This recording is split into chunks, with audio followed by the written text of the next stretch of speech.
Can you throw that statistics at me again? Yeah. As far as the state we're in and how many hunters there are, and then just give us an idea of where we are and how things are here as far as hunting goes. So we're in west central Pennsylvania. Pennsylvania is estimated to have about 800,000 to 900,000 total whitetail hunters annually, and I don't know the exact bow hunter statistic, but we are quoted as having the highest bow hunter density in the state, just by number of square miles covered and the number of archers. And obviously they can track it by how many licenses and what kind of licenses they sold. Because don't you have to buy an archery license in addition to regular hunting license? If you want to hunt with a bow, and you can hunt with a bow during the firearm season, which is something I choose to do, you have to have the archery stamp to harvest an animal with a bow or a crossbow. Gotcha. Well, yeah, we'll get to that. So that's what I've heard about Pennsylvania before. I've always heard that there's just so many hunters. Yeah. So many hunters. Yeah. But when I look on the map, as I was driving up here, and I was following, for the most part, following the same Appalachian Mountains, and I see this national forest here. There's some different parks here and there. So a lot of public land? We have about 1.5 million acres of public land in Pennsylvania. Okay. Yeah, we're very blessed. Yeah. And where we are here, I mean, I'm probably within a 15-minute walk of about 500 or 600 acres. Really? Yeah. Oh, yeah. Wow. And within an hour drive of probably about almost half of that 1.5 million. So you can finish work, run out there for a couple hours? Oh, yeah. Have you done that before? Oh, yeah, all the time. time. Have you done it before work? For turkeys, I will. Turkeys, okay, yeah, but deer, it's too much time. Especially if you get some. Correct. Yeah, it's too much time. All right, but before we go any further, go ahead and introduce yourself and tell us who you are. Sure. My name is Nate. I'm a middle school English teacher here in Pennsylvania. I teach fifth graders, so that would be 10 and 11-year-olds. I've been doing it ever since I graduated from college. Like I said, we live here in West Central PA. I was born and raised in this area. All my family's out here. And I've been hunting since I was 12. When I was a kid, Pennsylvania didn't allow you to hunt until you were 12 years old. Is it still the same? No, now they have a mentor program. Oh. So you can, under the age of 12, if you have a parent or legal guardian, you can go out up to, so now it's 7 to 12. So between the years of 7-year-old up to 12, when you have to buy your first license at the age of 12, you can use your parent or legal guardian's tag. Yeah, they will give you their buck tag or give you their doe tag or their turkey tag. But when I was a kid, you had to be 12. So as soon as I turned 12, I started hunting. And well, hold on. Who was were you looking up someone? So neither one of my parents hunt. Okay. But my dad's side is from Texas, and they have a lot of hunters, but it was not something for him. But he was very appreciative of the hunting culture. But my mom's side, who's native to this West Central PA area, her brother hunted, her dad and her granddad and great granddad. It was a very large lineage, and a lot of them are bow hunters to begin with. And so my granddad and I were the first ones to go out, and I hunted with him for several years until I turned 16, which at the age of 16 in PA is when you can start legally hunting on your own. Oh, gotcha. So I started hunting with a firearm at the age of 12. The minimum poundage that you have to pull in PA to hunt with a bow is 35. And crossbows, when did they become legal? Crossbows weren't legal until about 8 or 9 years ago. Okay. So that was not an option. That was not an option, no. And the only people that could hunt with a crossbow at that time, you had to be a veteran or disabled, or you had to be, I think, the senior license, so 65 and older were the only people that. So you were saying that a bow at that time, at being 12 years old, you just couldn't pull it back because there was a limit. Yeah, 35 pounds, and it doesn't sound like a lot to me now as a grown man, but when you're 12 years old, it's a lot, and it really limits your shot distance, and so a firearm was much more efficient. But when I turned 13 and I was able to pull, I was pulling about 40, 45 pounds, and that's when I really started bow hunting. But were you successful right away? Did you see success in your younger years up until you were 12? Meaning that, let's say, for example, in other words, did you have venison on the table before that, or was it just going out in the woods, maybe seeing game, but not able to connect? Yet you still persisted, and you still ended up being a hunter who you From are. yeah, from the age of 12 to 16, I killed at least one deer every year Okay, so with you either had with a some firearm. I did success. yeah, I Okay. did not kill a deer with a bow until I was 14. Right. And that was strictly a matter of distance. When you're that age and you're pulling you have a shorter draw length. I'm a big guy now, but I wasn't obviously back then. And your maximum distance 20 yards. With a firearm, you're easily doing 1, 2, 300 yards. So that was mostly a distance issue. But I hunted a lot of private land back then, which I don't do now. I hunted a lot of private land, a lot of family farms, plenty of deer, lots of success. Grandfathers, uncles, and cousins all going out to camp together and being successful. So I saw a lot of that. Gotcha. Good. I gotcha. Yep. Now, when did the bow come into It picture? didn't really get serious till about 14. Okay. And you started with the lowest poundage you could Yeah, pull, about 35, 40 pounds, yeah. but it was a compound already? It was a compound, yes. Gotcha. And the reason you picked up a bow?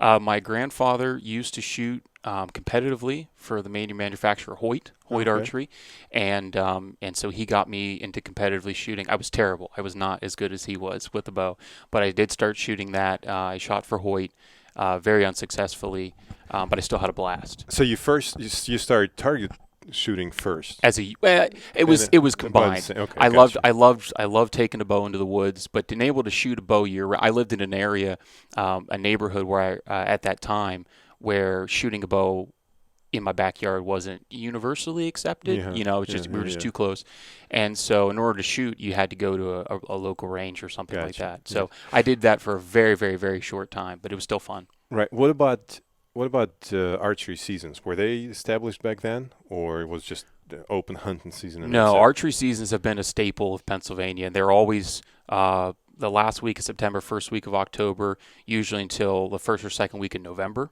Okay.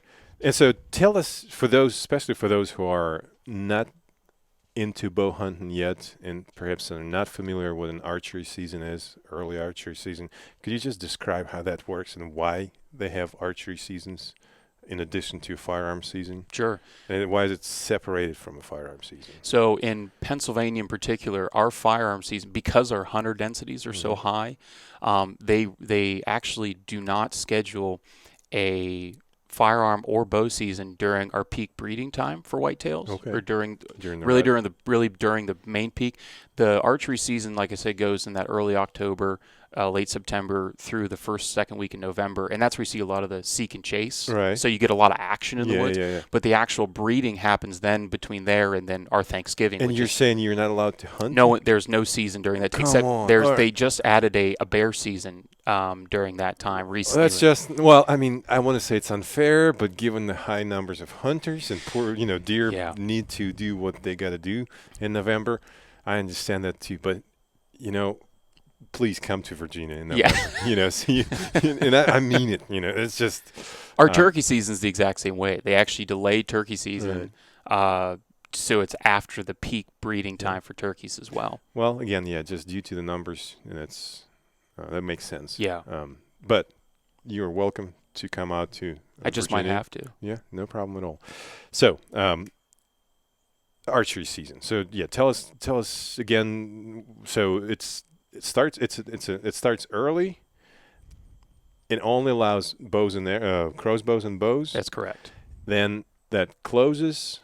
There's this pause for deer to do their deer thing in the woods, and then it opens back up. But now it's a so-called firearm season. Correct. Which that allows firearms and bows and crossbows. Right. The way it's worded in our game laws is that firearms or lesser weapons. Yeah. So you can use a flintlock muzzleloader. Okay. You can use a crossbow. You can use a compounder or recurve during that firearm season. Do they allow handguns? They do allow revolvers of a okay. certain size, but no semiotic weapons are allowed for deer in PA.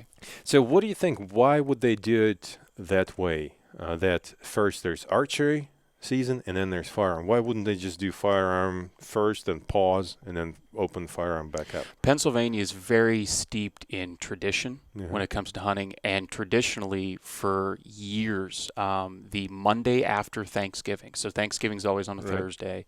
Then there's the Friday, Saturday, Sunday, and then the Monday after Thanksgiving has always been the opener of the Pennsylvania firearm season. That's just been tradition. And here, actually, in my county, there's so many hunters and so many kids hunt that it's actually a holiday. The kids are not in school Monday or even the Tuesday after. They're actually we just call them part of our Thanksgiving break. Right, right, right. And it's actually really nice because a lot of that. But actually this year they've to encourage more hunters to come out because across the nation there's been a decline in hunter numbers. Indeed, and so yes. actually they're opening it up on Saturday this year instead of that. You can't hunt on Sundays in All Pennsylvania. right, at least one more day then. Right, Which, it's one more day. Being a Saturday, people, Right. I'm sure a lot of people would take Correct, advantage especially of right after Thanksgiving. Most people aren't working, etc. that. But why archery?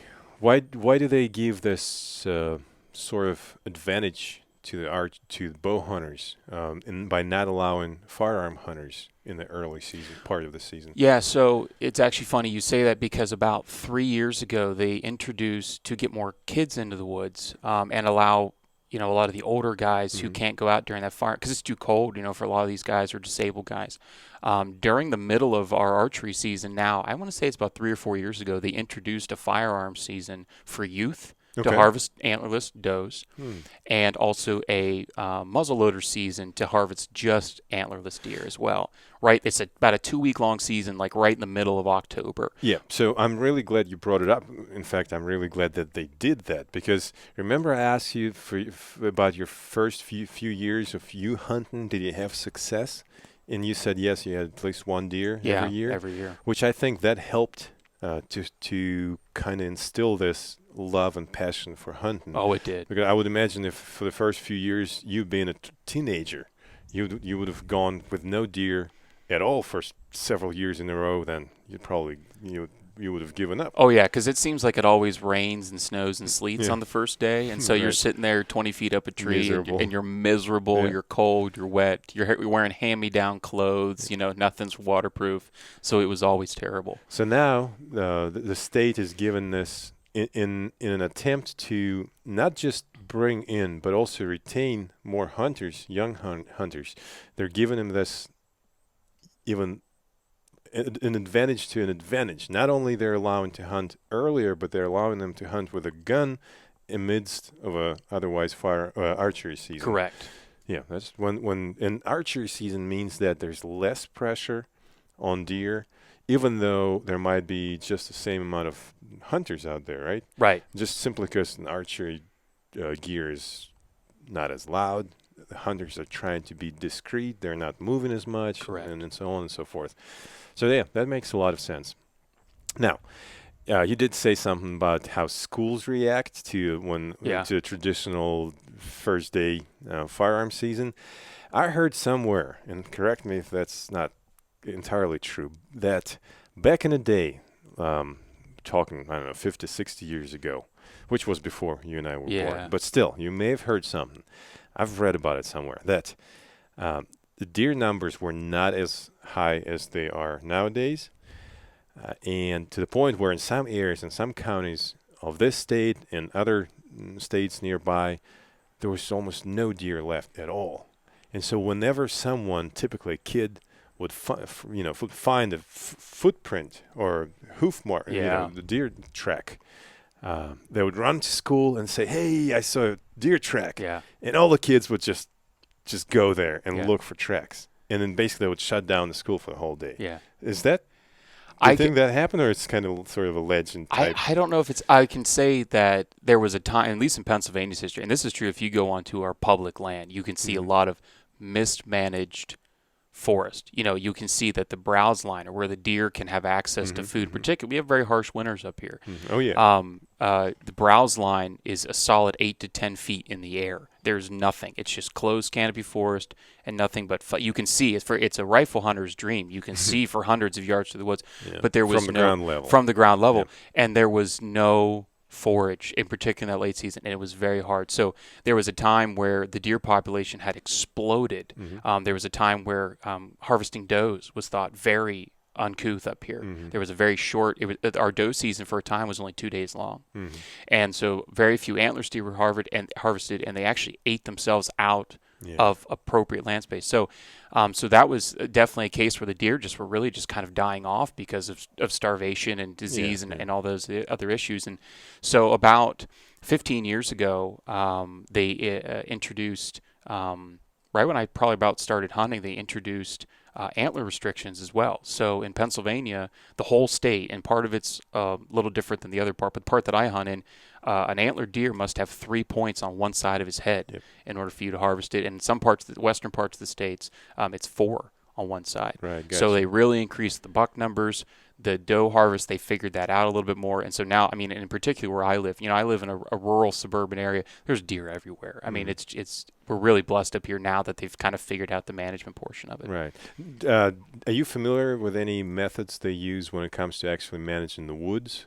Not exactly directly the deer, but the habitat. So Do you know what they do? yeah, so they so from where I kind of grew up, which was closer to like Penn State University here in Pennsylvania, a lot of the game lands in that area, they figured out that if you take out all the trees, it just grows weeds and nastiness and it erodes and it doesn't really grow back. There was a lot of course, strip mines out here, a lot of natural gas fracking that killed a lot of the area out, and so a lot of like select timber cuts, timber stand improvement coming through and taking out non-selected trees. Like for example, like evergreens and spruces have almost no food value to deer. Yep. So, but of course, like elm and hickory and of course oak trees for the acorns. So they would do that, and then when they take out that part of the canopy, it allows sunlight to hit the forest floor, and then you've got this lush growth that comes up, and it sustains more deer, healthier deer for longer periods of time. They probably figured that out in our area of Pennsylvania probably about 8 to 10 years ago, and it's really helped in that way. Gotcha. Yeah. All right. So let's go again. We'll touch base on your we'll circle back to your job. So you're a teacher. Do your kids know that you're a hunter? Oh yeah. So you talk to them? Oh yeah. And so how do they react that their teacher goes out there in the woods and kills a deer and brings it back home, and then whatever happens afterwards? Where I live, hunting is such an ingrained, rich culture. There's so many kids out here that the only red meat they eat is venison. Very little beef. I mean, of course we do, but Right. there's it's free protein wandering the woods, and it's part of their family heritage. And they're going, and it's not just the boys; it's the girls are going out. And this is where I like the integration of crossbows. It allows kids to get out and hunt in archery season, and they can, at the age of 7 now with this mentor program, they can get out and they can understand where their food comes from. So they really. It's a good connection here. That's not true of all the schools in Pennsylvania, but at least where I live, it's a very strong connection and a very ingrained connection. Yeah. Camouflage is a color out here. Wait, hold on. So do kids show up to school wearing camo? Oh my heavens, yeah. Really? Oh my heavens, that's yeah. awesome. I'll probably have. We'll start school here next week. I'll probably have 2 or 3 kids within the first week wear a camo T-shirt, camo pants. And when it gets cold, they're wearing the orange. Oh orange. my, yeah, they're wearing the blaze orange jackets awesome. and the winter muck boots. Oh yeah, these are my kind of. This is my kind of culture, my Sweet. kind of people. All right, yeah. so because I have a couple more hats left here in the States, same logo. Yeah. But orange, blaze orange. Oh, okay. And because same thing, our archery season switches out to firearm, but I continue to hunt with a bow. That's what I'm more comfortable with. But I have to wear blaze orange now to comply with the firearm season So do laws. That's where I switch out the hats to blaze orange. But for the most part, people are looking, especially. I don't want to say that it's getting much better now in Russia. In a sense that I see a lot more pictures of hunters wearing blaze orange. Yeah. I don't believe it's required by law. I wouldn't be surprised if at some point it becomes so. But hunters themselves are realizing that safety is important. Yeah. So that being said, tell us about your gear. What kind of bow do you hunt with? Is it compound or traditional? What brand and what all that stuff? Just run down your list. Sure. So I started shooting elite archery bows a couple of years ago. They just really suit my style. the way they're built. They have limb stops on them, which gives a really firm back wall. Oh, you like that? I love the Okay, limb stops. yeah. I played. I ended up Yeah. with cable stops. Yeah, But, well, I shot, like I said, I shot Hoyt for years, and I've shot a couple of brands. I had a Matthews at one point, shot a PSE for a while, and they were all cable stops, and I didn't have a problem with that. But just the way that I draw a bow and the way I hold the back wall, limb stops just work really well for me. I'm not concerned about speed. That's not a big sale for me. So I shoot an Elite Energy 35 and an Elite Answer, both at 60 pounds. Okay. And I have so you have two bows, I have two bows. and you hunt with both of them. The Energy 35 is a very long axle to axle, and so I shoot that. Longer axle to axles are predominantly used in target archery for 3D and for indoor and field, and so I hunt with that one a lot. It's my favorite of the two. I had a little custom made. It's got a custom dip camo on it, so I it's a little aesthetically pleasing for me. But yeah, I do hunt with both. And the other one's a little bit shorter, about 33 inches. But they're both at 60 pounds. They're not shooting very fast. I shoot gold tip Expedition Hunter arrows out of them. I shoot Magnus broadheads for hunting. Oh, so what's your weight of the complete arrow? I mean, I play with arrows continuously. Right. It's my hobby.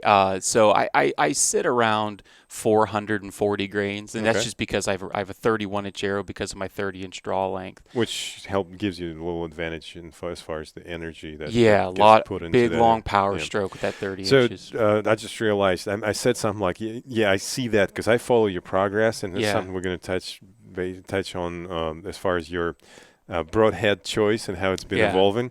But so that the listeners and viewers know what I'm talking about, you have a YouTube channel, which that's how I found you. Yeah. I think it's a phenomenal YouTube channel. Well, thank you. and I think the fact that you're a teacher, and I think you just take the same methods and principles and everything else that you use in a classroom, and then use the same approach when you're filming your videos.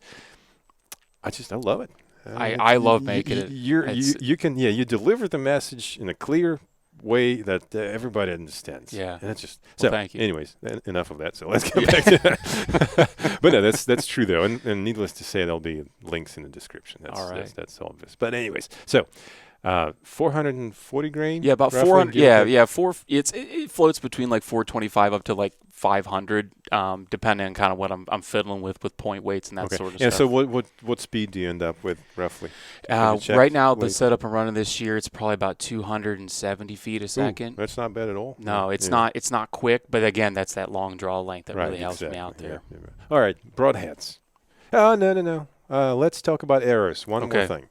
I saw on your channel that you're using aluminum arrows. I have done that in the past. Yes. Are you still using them, or you switched to carbon? I've been a gold tip carbon shooter for a long time. So I shot as a kid, and I have a lot of family members out here that either shot for gold tip or still shoot for gold tip, and so they're an incredibly durable arrow. And the aluminums I shot last year did really well. I shot Easton aluminum, the old camo hunter arrows, and they shot really well. But I beat the living tar out of them. Yeah. And so the carbon's just a little bit more durable. Gotcha. But I have shot both, and I did shoot aluminums as a kid because sometimes that was the only spine available was in an aluminum arrow. Well, and also another thing with that is if you participate in target shooting, you don't have to switch, because every time you change an arrow, you have to basically tune your bow again. You have to retune, correct. So it's not like you can have multiple types arrows, different weights, different spines in a quiver, and then just today I'm going to shoot, or so it's not like a bag of golf clubs. You have to kind of have one club for one arrow. So you take an arrow and then you tune the bow to the arrow, and you stick to that setup. Right. Yeah, unless if you change something, you have to change everything. So now you switch to carbon. All right, broadheads. Yeah. Fixed, mechanical? I'm a fixed guy. So when did that happen? I was a fixed. When you first start out and you're shooting such a low poundage, you have to shoot fixed blade broadheads. You can't shoot mechanical. So when you were When I was 12, 14? yeah, when I was 12, 13, 14, I shot the old Muzzy 3 blades. Back in the early 2000s, there was only like 3 or 4 really solid mass-produced heads, and Muzzy was one of them. I shot those for 3 or 4 years. And then when I turned about 14, 15, I started shooting Magnus Stingers, little 4-blade. Yeah. I think I started out with 85 grains because I was such a light poundage. I needed a little more arrow speed. And then when I started the YouTube channel back in 2015, I just, mechanicals were a big thing, kind of a big fad. And so I switched over to some mechanicals, and they performed okay. Everything I shot, I harvested, but I wasn't getting the penetration. I had one where it was a perfectly broadside shot, and the arrow went and it glanced. It was going to go clean through the animal, and I ended up going forward and hitting into the opposite shoulder, even though it was nowhere near in that direction.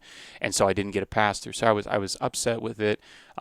Still found the deer. She only ran about 70 yards, but so I went back to fixed blades shortly after Magnus released their Black Hornet in 2015. That's a short one, right? It's a very short, very thick. I love it. It's a very structural integrity is a big thing. I don't like bent blades. I don't like bent ferrules. Yeah. And so a short, thick, beefy head that Black Hornet offered was right up my alley. Gotcha.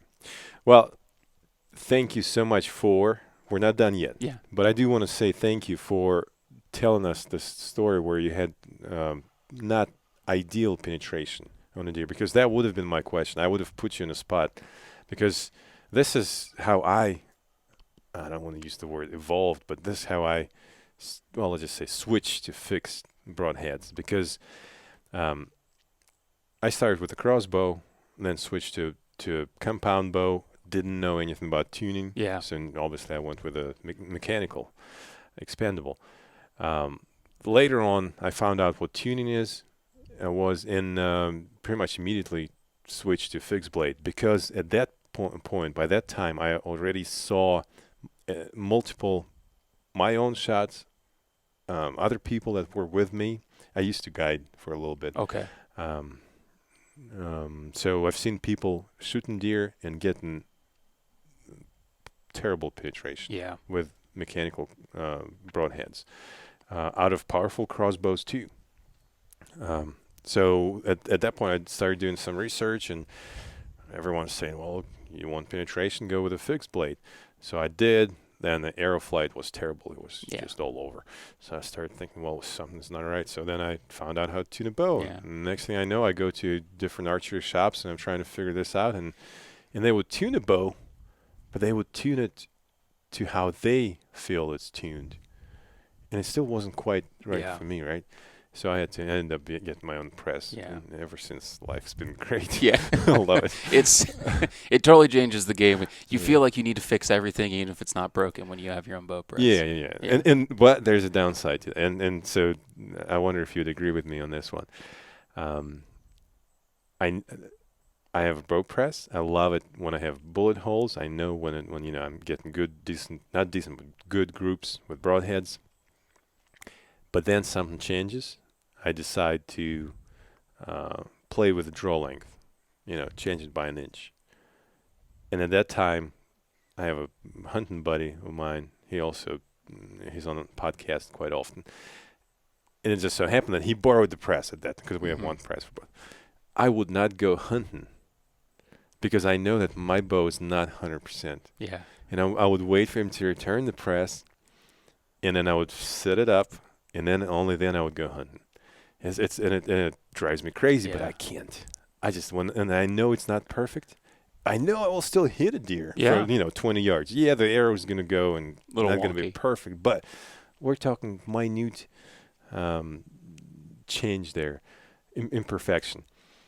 Yet I know it's not perfect. Yeah. I'm not going to go in the woods. So, I would 100% relate. Yeah. It's awful. 100% relate. Yeah. So anyway, do you still shoot a target in 3D? Yep. I didn't do any 3D this year. It was just kind of life got in the way of that, and I don't get into that as much as I used to as a kid. But the indoor archery is really my outside of the woods. Indoor archery is my passion during the wintertime. It keeps me shooting. I don't do the outdoor field stuff. It doesn't it doesn't really wet my whistle, if you will. But yeah, I love the indoor target archery. I think it's a blast. I'm actually planning on going to the Lancaster Classic this year in Oh, cool. January, January. January 2020. So I'm actually really looking. I'm hoping that that comes through and I'm able to do that. So whenever you go to those events, and you hang out with other people that take part in that event, do you see a lot of? I'm just trying to get an idea what the kind of what numbers are. Do you see more target shooters, or do you see, or are there hunters among them? So I shoot in the so there are many classes in Okay. target archery. You know, you have the pro guys that do a little bit of everything. You have the Mm-hmm. semi-pros. They all shoot in what's known as the open class. So you're shooting these big long target stabilizers and these fancy sights and all Mm-hmm. this fancy stuff and these really really fat arrows. But I shoot in the bow hunter class, or the hunter class as it's called, both 3D and indoor. And those are guys that we are limited. We are by the rules to bow hunting setups. So we're Mm-hmm. shooting pin sights. We're shooting peeps that are your hunting peeps. We're shooting nothing larger than a 23 diameter arrow, which is the size of aluminums that I would hunt with. Right. Right. We're shooting our stabilizers have to be 12 inches or less. Hmm. You know, we can't shoot over. I don't know if there's a poundage restriction. I know in World Archery we're not allowed over 60 pounds. Hmm. So we're it's when I go to these events and I shoot in the bow hunter classes, you know, most of us are just pulling out our hunting bows. Hmm. You know, so there's some of them are shorter axle to axle. They're all camoed up. You know, we have our camo hip quivers, and Yeah. some guys even shoot a trigger release. You know, instead of a fancy back Right. Right. tension. Right. So those guys are all hunters. You know, I've met a single guy that shoots in that hunter class that does not get out in the woods in the fall. Gotcha. So the next question would be, do you think, if you do, to what degree does participating in such events as target shooting indoors, does it help when you're being successful in the woods? It absolutely helps. In what aspects and how does it help? To What do you put think? what I tell people is they ask me like, you know, which is more nerve wracking, shooting at a deer or trying to hit, you know, a American penny sized spot at 20 yards, you know, Mm. 120 times in a row.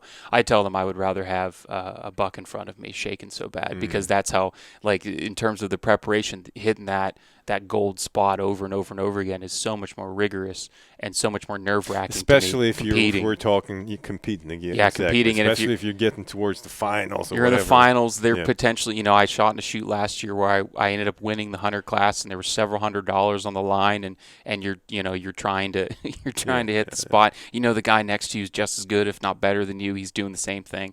So that is very nerve wracking. I think it's in that 20 yards, and 20 yards is really the shot that the vast majority of us bow hunters have. Yep.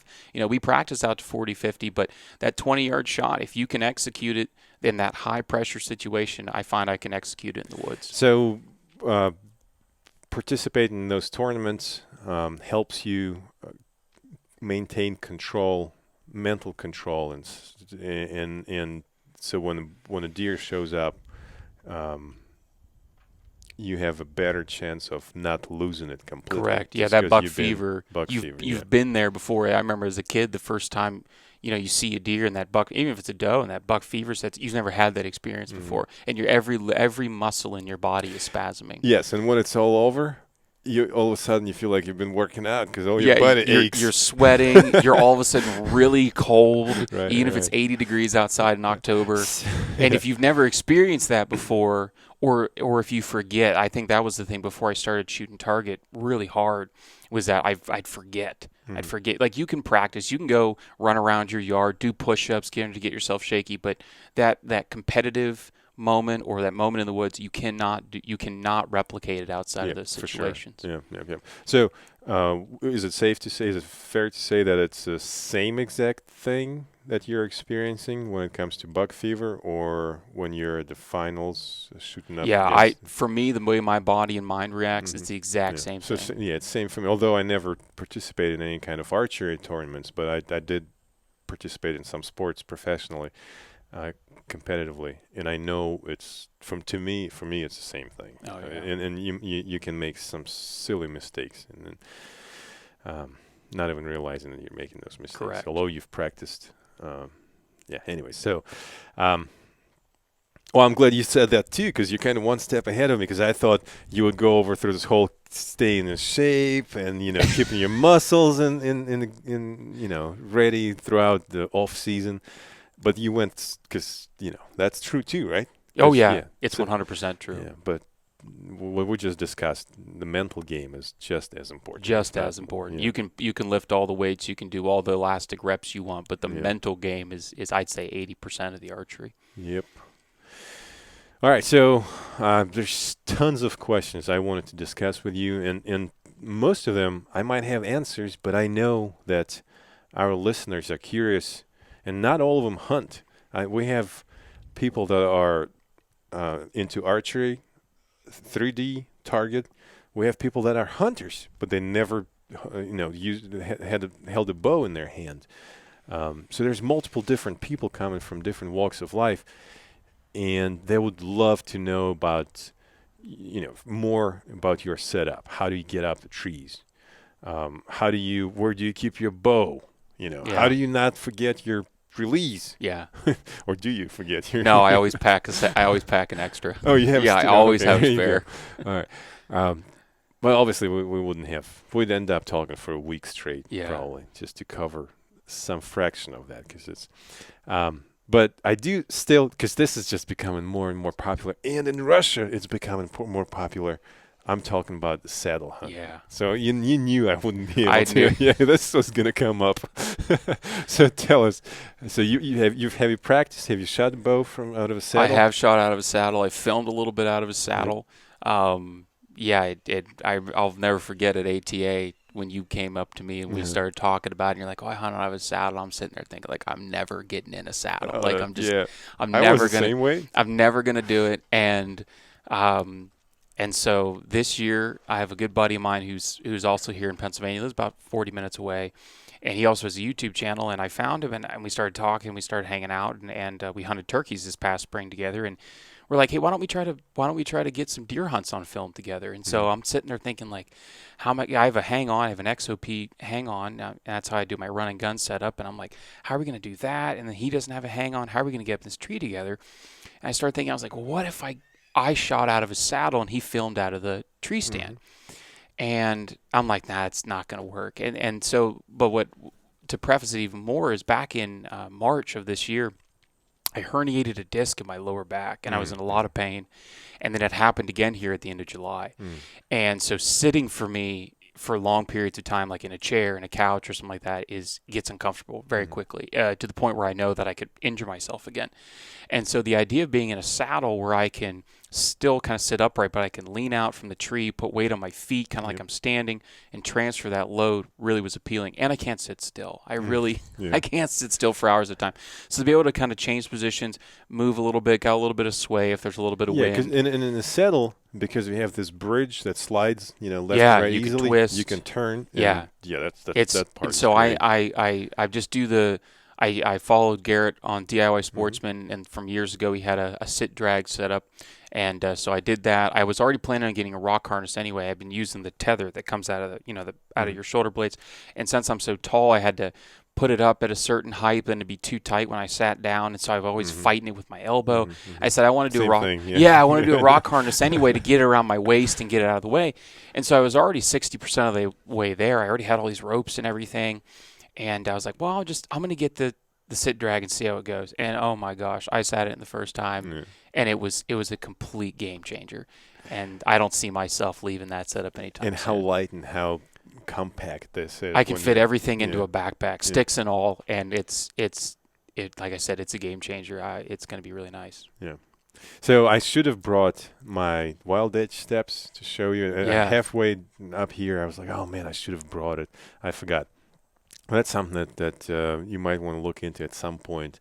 And what we did, my buddy and I, you buy those wild edge. They're pretty expensive. Well, see, I actually got Primal Tree Stands, which is a Western tree Oh, stand you company. got them? I got the Primal Oh, okay, steps. good. Yeah, good. yeah. It's So the same thing, basically. yeah, you know? they're just not. They're definitely not as you read the reviews. I practice with them a lot, so I don't cam them over too hard Right. and bend them. That's the thing people talk about bend it. Like they don't have that problem with the Wild Edge. They're Yeah, much yeah, yeah. better whatever they're You made think of, it's steel. different material? I think it's a softer material, Okay. Okay. but they came with a cam buckle, and I immediately cut that off, and I put on accessory cord, 7mm accessory cord, and oh my, I run. I don't know how many you run, but I've started to run 3 in my practice setups for my platform.